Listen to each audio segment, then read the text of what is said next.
This next one, I don't know, you have a take or not. I don't remember this being a thing, but Pepsi Blue is making a comeback. It was a thing that existed in 2002. Do you think you ever encountered a Pepsi Blue when you were, I don't know, like 15 years old or 16 years old or something? No. Was it in Canada? I don't know. Never heard of it.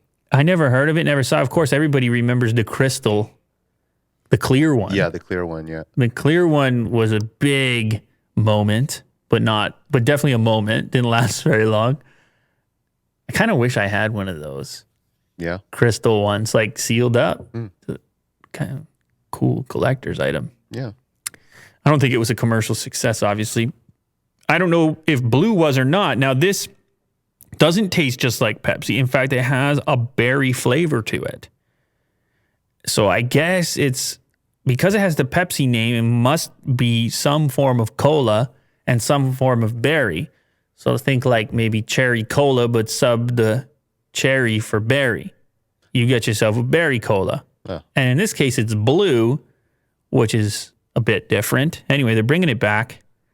It lasted 2 years originally. It went from 2002 to 2004. 2 decades later, here we are again, coming out May 3rd across the nation and designated retailers. That is the U.S. we're talking about. The last new product from Pepsi was a collaboration with Peeps, which was the limited edition marshmallow cola, which I never got to try.